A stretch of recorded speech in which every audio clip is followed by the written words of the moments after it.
The Blue Carbuncle by Sir Arthur Conan Doyle. I had called upon my friend Charlock Holmes upon the second morning after Christmas, with the intention of wishing him the compliments of the season. He was lounging upon the sofa in a purple dressing-gown, a pipe-rack within his reach upon the right, and a pile of crumpled morning papers, evidently newly studied, near at hand.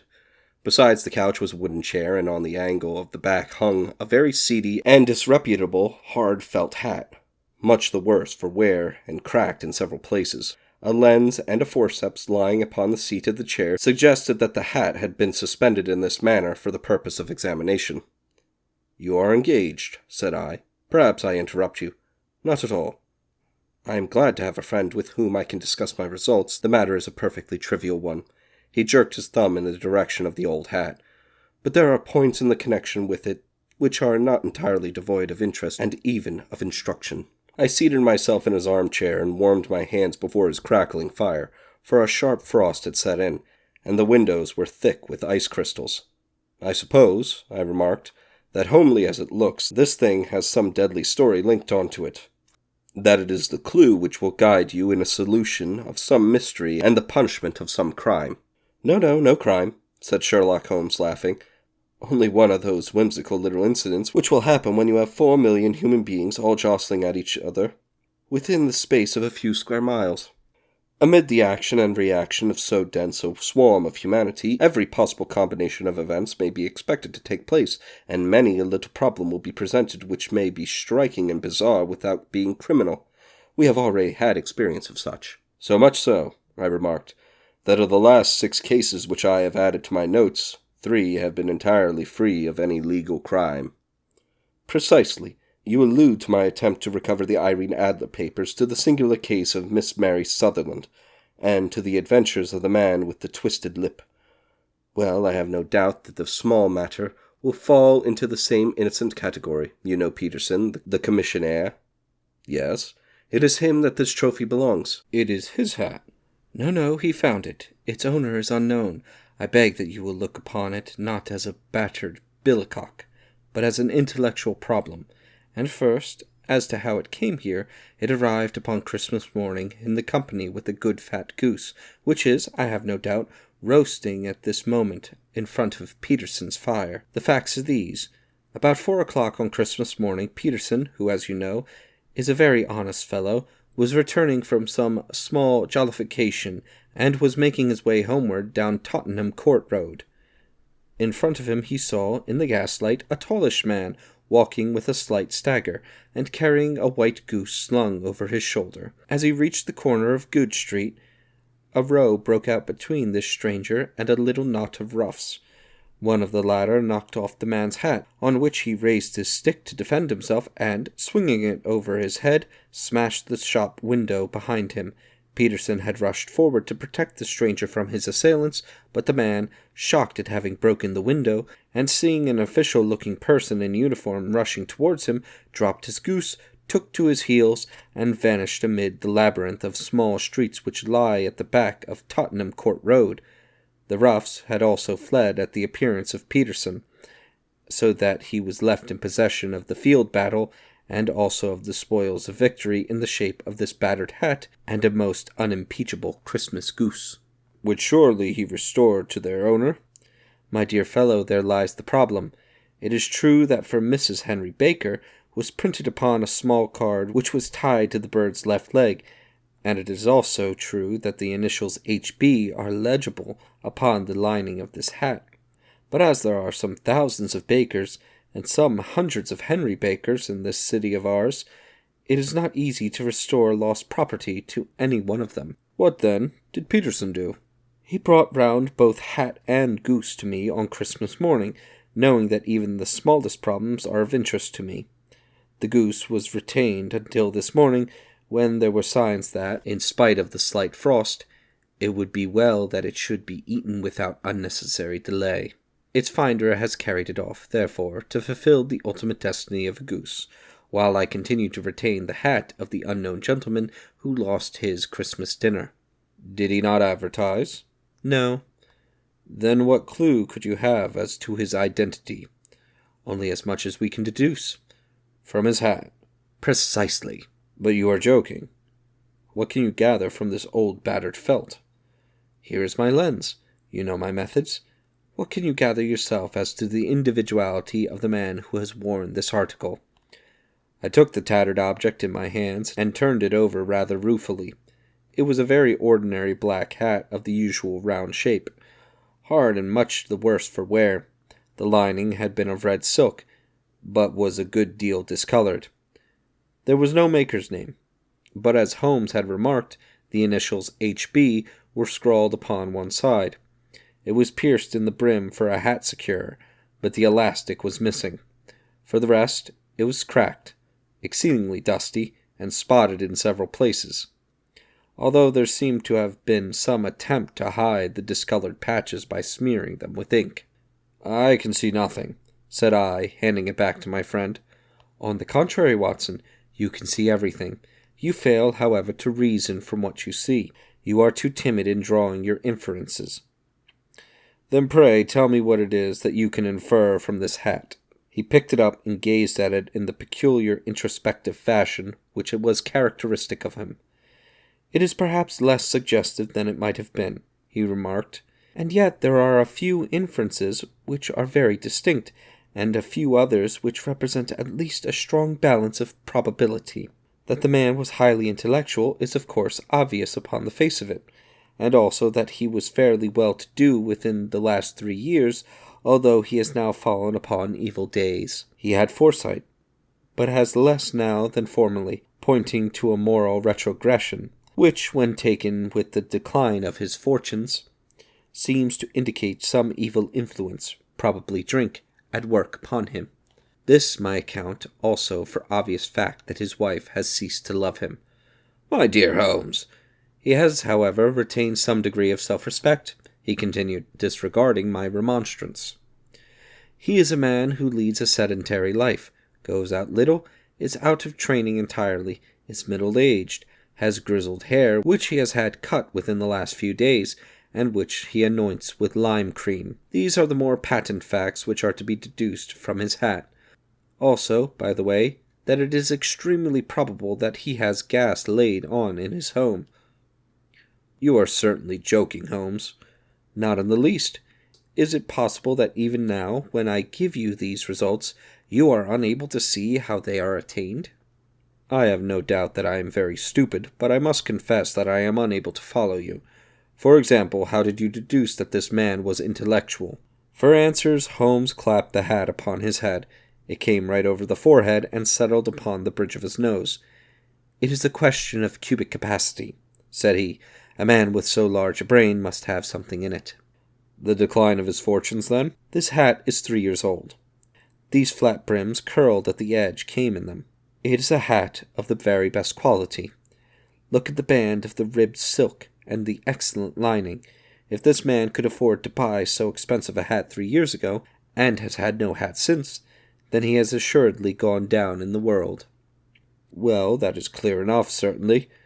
But how about the foresight and the moral retrogression?" Charlock Holmes laughed. "Here is the foresight," said he, putting his finger upon the little disc and loop of the hat securer.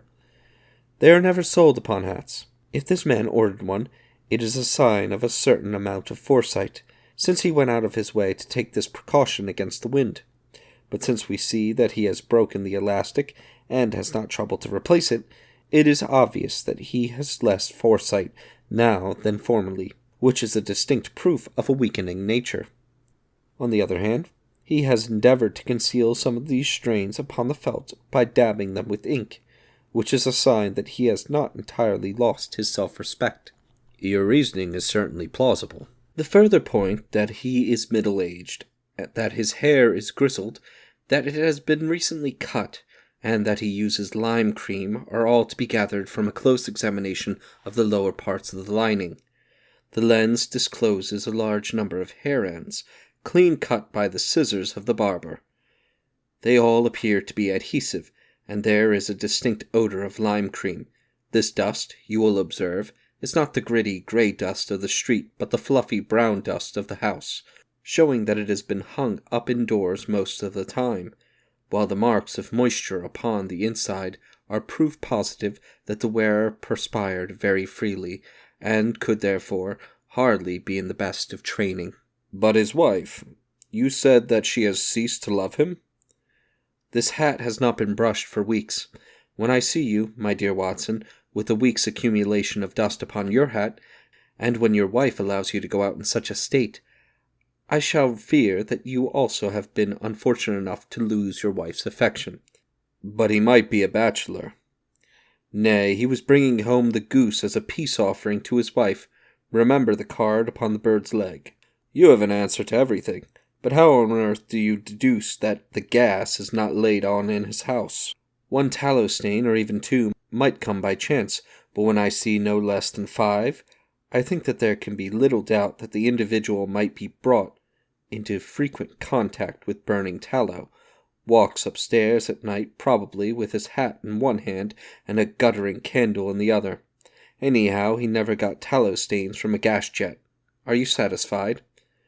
Well, it is very ingenious, said I, laughing, but since you said just now that there has been no crime committed, and no harm done save the loss of a goose, all this seems to be rather a waste of energy. Sherlock Holmes had opened his mouth to reply when the door flew open, and Peterson, the commissionaire, rushed into the apartment with flushed cheeks and the face of a man who was dazed with astonishment. "The goose, Mr. Holmes! The goose, sir!" he gasped. "Eh, what is it, then? Has it returned to life and flapped off through the kitchen window?" Holmes twisted himself round upon the sofa to get a fairer view of the man's excited face. "See here, sir! See what my wife found in its crop!" He held out his hand and displayed upon the center of the palm a brilliantly scintillating blue stone, rather smaller than a bean in size, but of such purity and radiance that it twinkled like an electric point in the dark hollow of his hand. Sherlock Holmes sat up with a whistle. "By Jove, Peterson," said he, "this is a treasure trove indeed. I suppose you know what you have got?" "A diamond, sir? A precious stone. It cuts into glass as though it were putty." "It's more than a precious stone. It is the precious stone." "Not the Countess of Markar's blue carbuncle," I objected. "Precisely, Watson. I ought to know its size and shape, seeing that I have read the advertisement about it in the Times every day lately. It is absolutely unique, and its value can only be conjectured, but the reward offered of £1,000 is certainly not within a 20th part of the market price." £1,000? Great Lord of mercy! The commissionaire plumped down into a chair and stared from one to the other of us. "That is the reward, and I have no reason to know that there are sentimental considerations in the background which would induce the Countess to part with half her fortune if she could but recover the gem." "It was lost, if I remember all right, at the Hotel Cosmopolitan," I remarked. "Precisely so. On December 22nd, just 5 days ago, John Horner, a plumber, was accused of having abstracted it from the lady's jewel case. The evidence against him was so strong that the case has been referred to the assizes. I have some account of the matter here, I believe." He rummaged amid his newspapers, glancing over the dates, until at last he smoothed one out, doubled it over, and read the following paragraph. "Hotel Cosmopolitan jewel robbery. John Horner, 26, plumber, was brought up upon the charge of having upon the 22nd instant mens abstracted from the jewel case of the Countess of Morcar the valuable gem known as the blue carbuncle. James Ryder, upper attendant at the hotel, gave his evidence to the effect that he had shown Horner up to the dressing-room of the Countess of Morcar upon the day of the robbery in order that he might solder the second bar of the grate, which was loose. He had remained with Horner some little time, but had finally been called away. On returning, he found that Horner had disappeared, that the bureau had been forced open, and that the small morocco casket in which, as it afterwards transpired, the Countess was accustomed to keep her jewel, was lying empty upon the dressing-table. Ryder instantly gave the alarm, and Horner was arrested the same evening. But the stone could not be found either upon his person or in his rooms. Katherine Cusack, maid to the Countess, disposed to having heard Ryder's cry of dismay on discovering the robbery, and to having rushed into the room, where she found matters as described by the last witness. Inspector Bradstreet, B Division, gave evidence as to the arrest of Horner, who struggled frantically, and protested his innocence in the strongest terms. Evidence of a previous conviction for a robbery having been given against the prisoner, the magistrate refused to deal summarily with the offence, but referred it to the assizes. Horner, who had shown signs of an intense emotion during the proceedings, fainted away at the conclusion and was carried out of court. So much for the police court, said Holmes thoughtfully, tossing aside the paper. The question for us now to solve is the sequence of events leading from a rifled jewel case at one end to the crop of a goose in Tottenham Court Road at the other. You see, Watson, our little deductions have suddenly assumed a much more important and much less innocent aspect. Here is the stone. The stone came from the goose, and the goose came from Mr. Henry Baker, the gentleman with the bad hat, and all the other characteristics with which I have bored you. So now we must set ourselves very seriously to finding this gentleman and ascertaining what part he has played in this little mystery.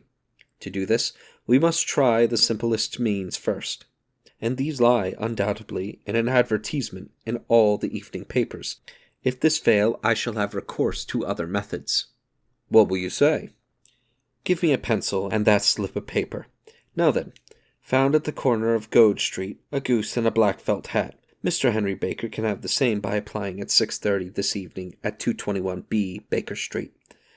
That is clear and concise. Very. But will he see it? Well, he is sure to keep an eye on the papers, since, to a poor man, the loss was a heavy one.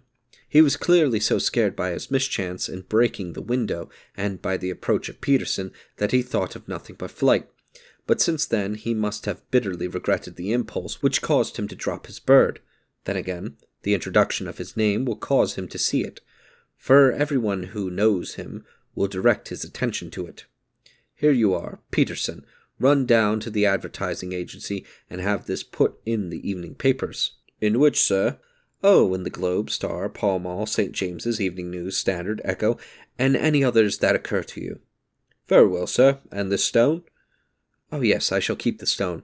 Thank you. And I say, Peterson, just buy a goose on your way back and leave it here with me, for we must have one to give to this gentleman in place of the one which your family is now devouring. When the commissionaire had gone, Holmes took up the stone and held it against the light.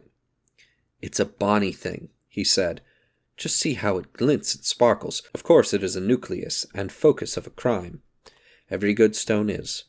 They are the devil's pet baits. In the larger and older jewels, every facet may stand for a bloody deed. This stone is not yet 20 years old. It was found in the banks of the Amoy River in southern China, and is remarkable in having every characteristic of the carbuncle, save that it is blue in shade instead of ruby red. In spite of its youth, it has already a sinister history. There have been 2 murders, a vitriol throwing, a suicide, and several robberies brought about for the sake of this 40-grain weight of crystallized charcoal. Who would think that so pretty a toy would be a purveyor to the gallows and the prison? I'll lock it up in my strong-box now and drop a line to the Countess to say that we have it. Do you think that this man Horner is innocent? I cannot tell. Well then, do you imagine that this one, Henry Baker, had anything to do with the matter? It is, I think, much more likely that Henry Baker is an absolutely innocent man, who had no idea that the bird which he was carrying was of considerably more value than if it were made of solid gold. That, however, I shall determine by a very simple test if we have an answer to our advertisement.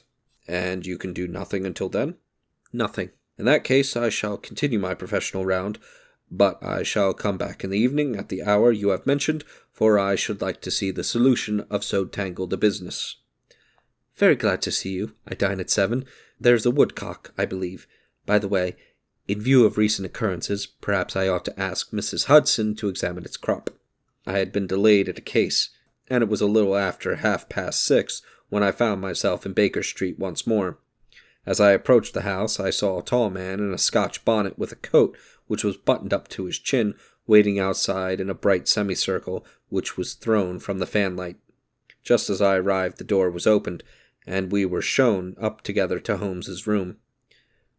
Mr. Henry Baker, I believe, said he, rising from his armchair and greeting his visitor with the easy air of geniality which he could so readily assume.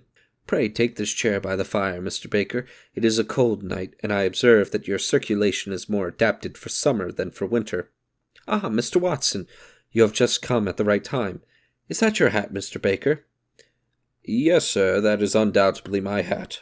He was a large man with rounded shoulders, a massive head, and a broad, intelligent face, sloping down to a pointed beard of grizzled brown, a touch of red in nose and cheeks, with a slight tremor of his extended hand.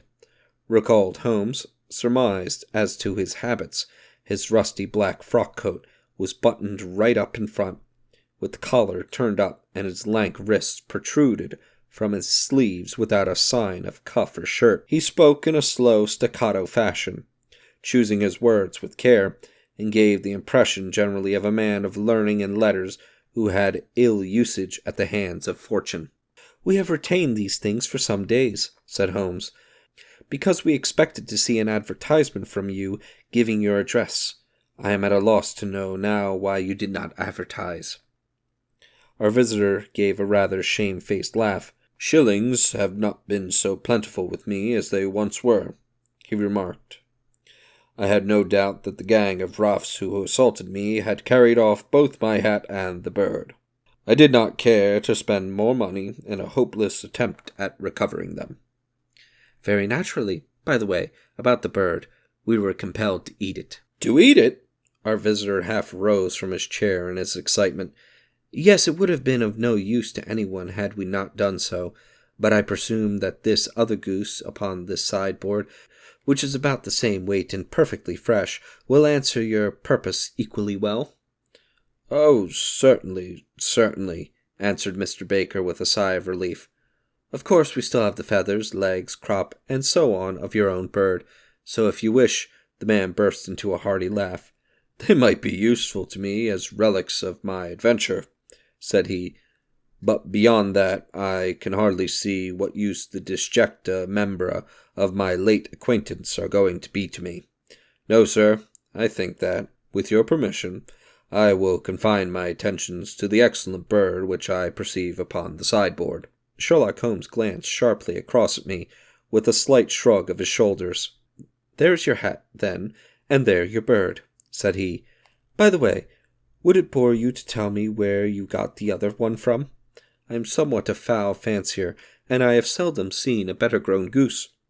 "Certainly, sir," said Baker, who had risen and tucked his newly gained property under his arm. "There are a few of us who frequent the Alpha Inn near the museum. We are to be found in the museum itself during the day, you understand.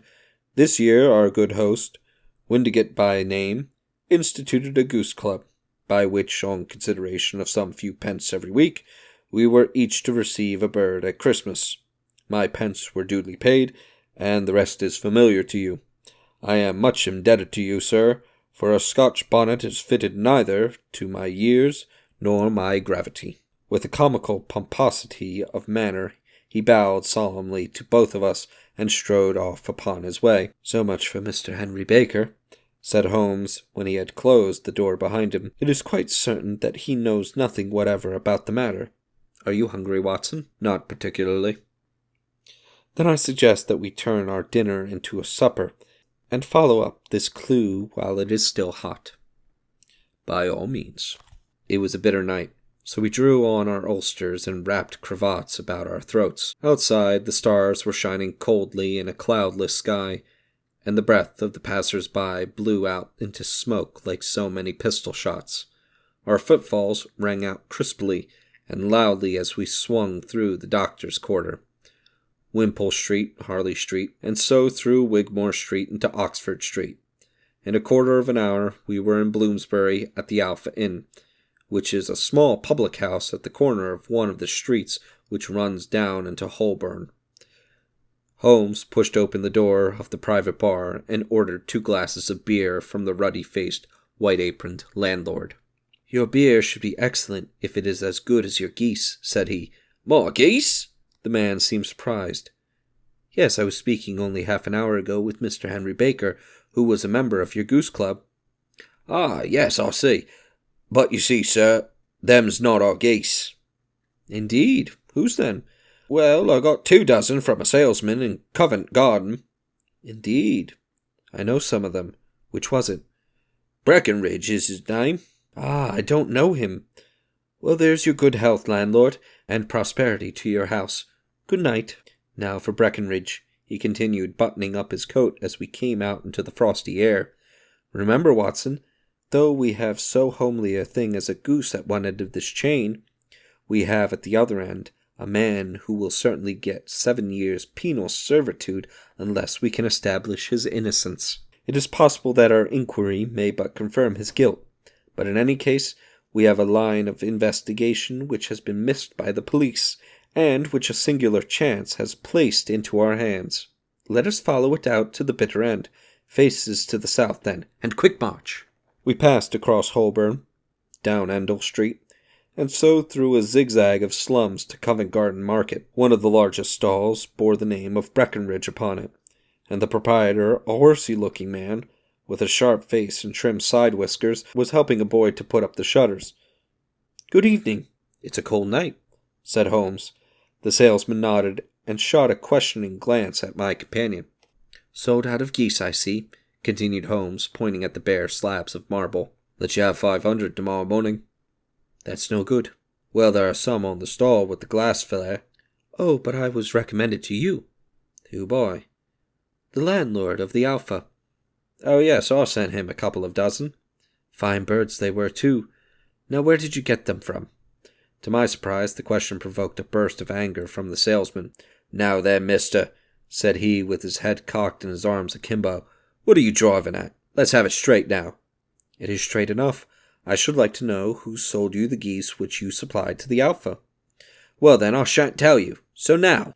"Oh, it is a matter of no importance, but I don't know why you should be so warm over such a trifle." "Warm? You'd be as warm, maybe, if you were as pestered as I am. When I pay good money for a good article, there should be an end of the business. But it's where are the geese, and who did you sell the geese to, and what will you take for the geese? One would think they were the only geese in the world, to hear the fuss that is made over them." "Well, I have no connection with any other people who have been making inquiries," said Holmes carelessly. "If you won't tell us, the bet is off. That is all. But I'm always ready to back my opinion on a matter of fowls, and I have a fiver on it that the bird I ate is country bred." "Well, then, you've lost your fiver, for it's town bred," snapped the salesman. "It's nothing of the kind." "I say it is." "I don't believe it." "Do you think you know more about fowls than I, who have handled them ever since I was a nipper?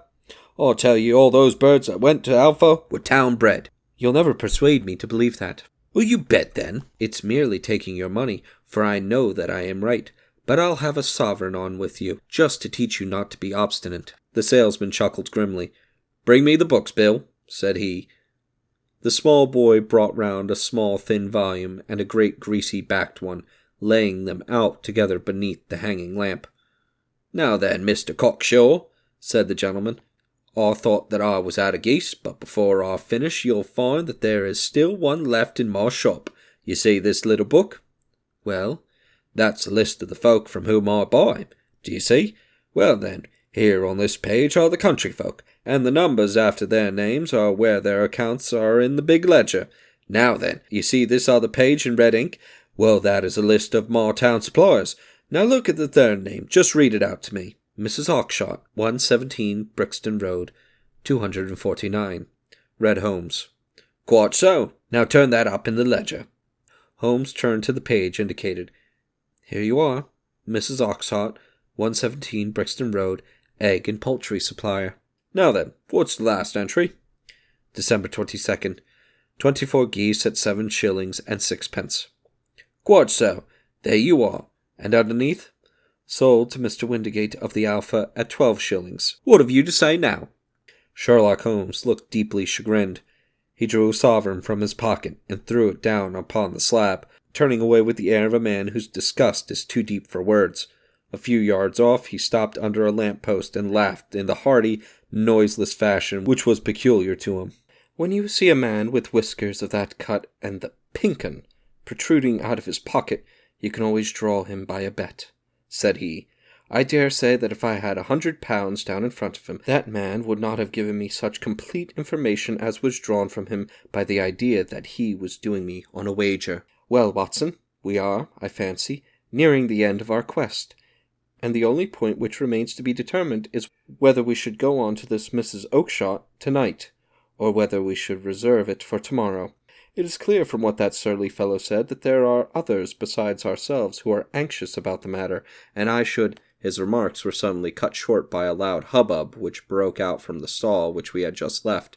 Turning round, we saw a little rat-faced fellow standing in the center of the circle of yellow light which was drawn by the swinging lamp, while Breckenridge, the salesman, framed in the door of his stall, was shaking his fists fiercely at the cringing figure. "I've had enough of you and your geese," he shouted.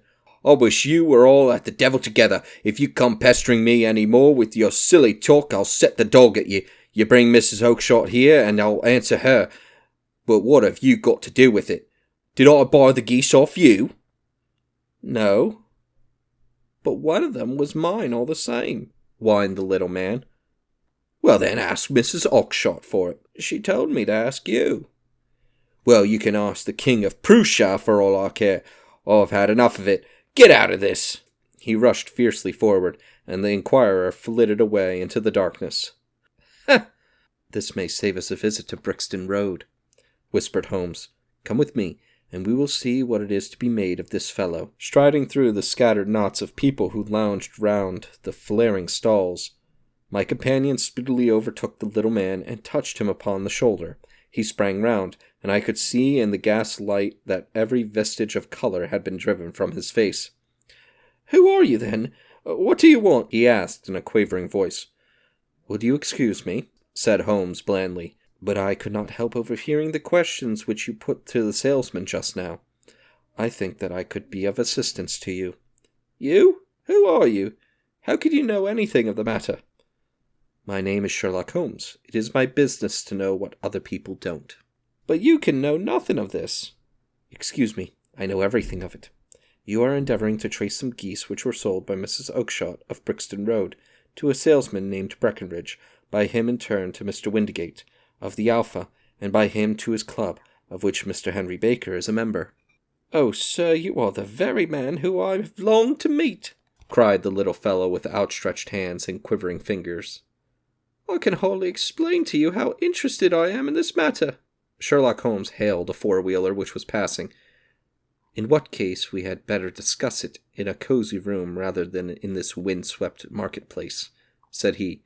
"But pray tell, before we go further, who is it that I have the pleasure of assisting?" The man hesitated for an instant. "My name is John Robinson," he answered with a sidelong glance. No, the real name," said Holmes sweetly. "It is always awkward doing business with an alias." A flush sprang to the white cheeks of the stranger. "Well, then," said he, "my name is James Ryder." "Precisely so. Head attendant of the Hotel Cosmopolitan. Pray step into the cab, and I shall soon be able to tell you everything which you would wish to know." The little man stood glancing from one to the other of us with half-frightened, half-hopeful eyes, as one who is not sure whether he is on the verge of a windfall or of a catastrophe. Then he stepped into the cab, and in half an hour we were back in the sitting-room at Baker Street. Nothing had been said during our drive, but the high, thin breathing of our new companion, and the clasping and unclasping of his hands, spoke of the nervous tension within him. "Here we are," said Holmes cheerily as we filed into the room. "The fire looks very seasonable in this weather. You look cold, Mr. Ryder. Pray take the basket chair. I will just put on my slippers before we settle this little matter of yours. Now then, you want to know what became of those geese?" "Yes, sir." "Or rather, I fancy, of that goose. It was one bird, I imagine, in which you were interested, white, with a black bar across the tail." Ryder quivered with emotion. "Oh, sir," he cried, "can you tell me where it went to?"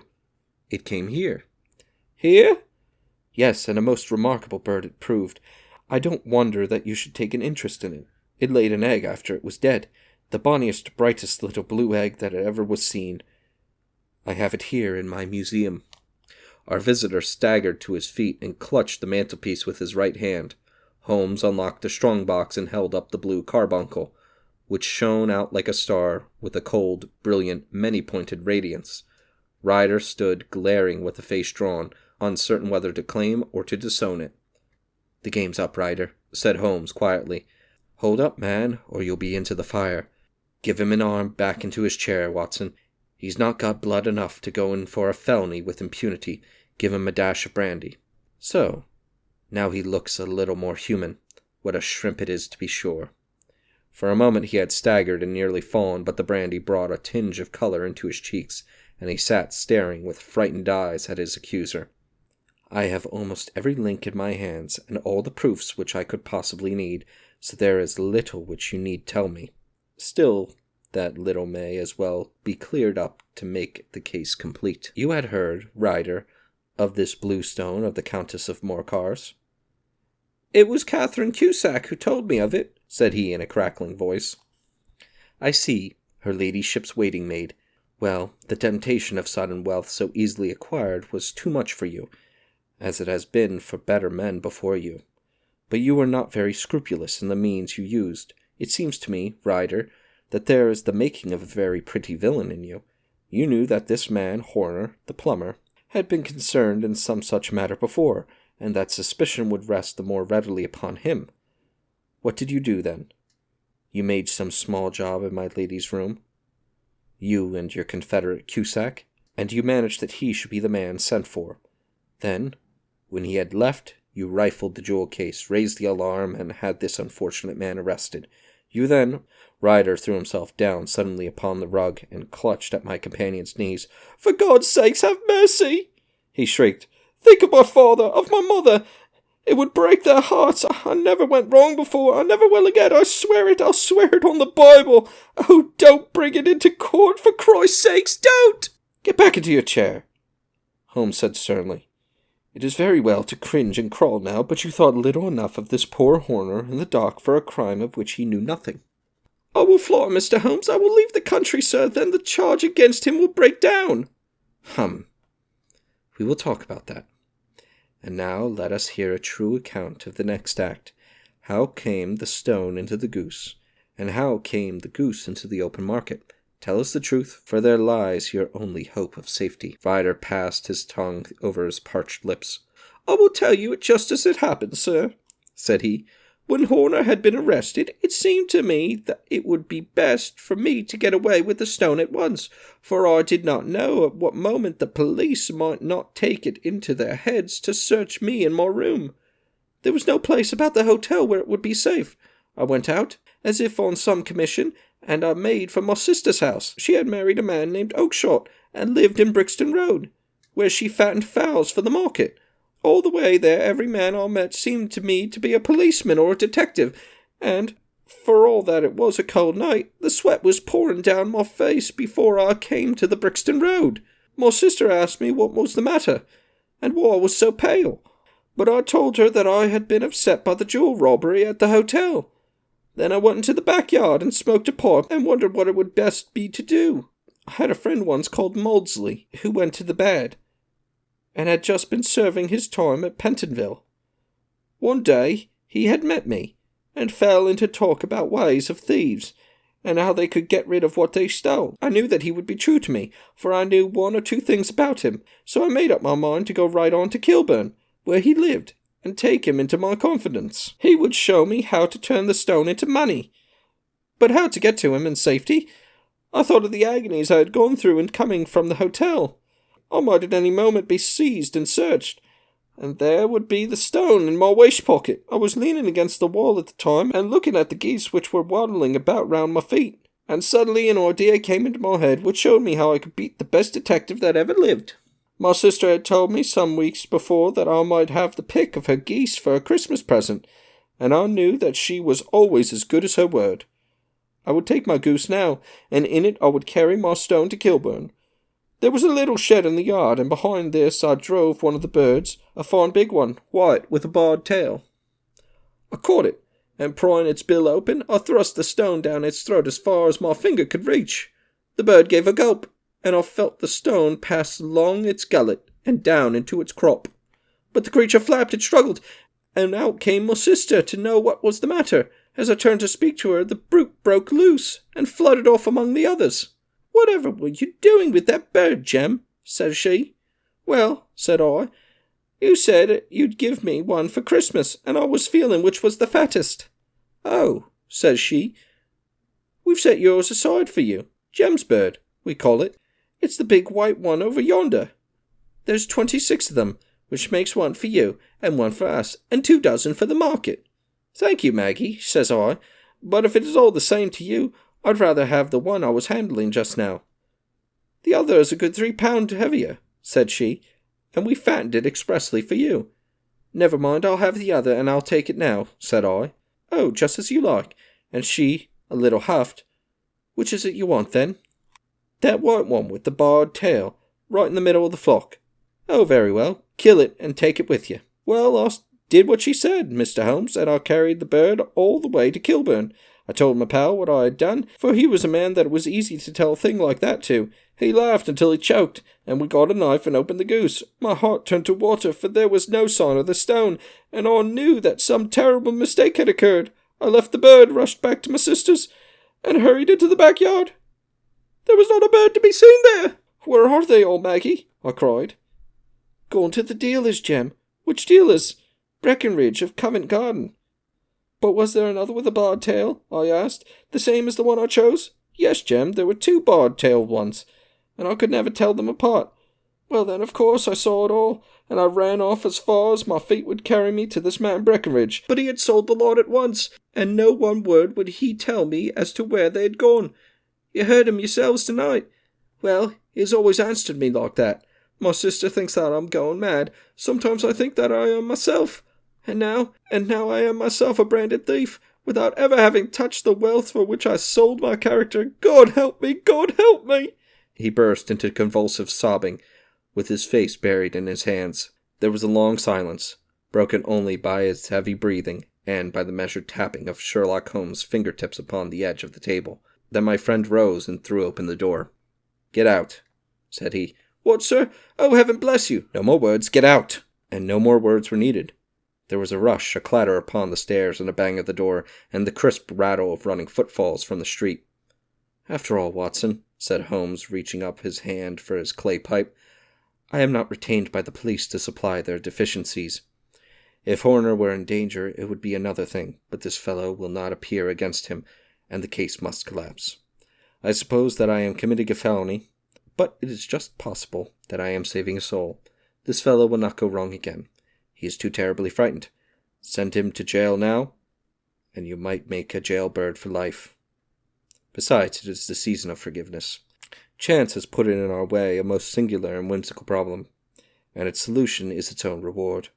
If you will have the kindness to touch the bell, Doctor, we will begin another investigation, in which also a bird will be the chief feature."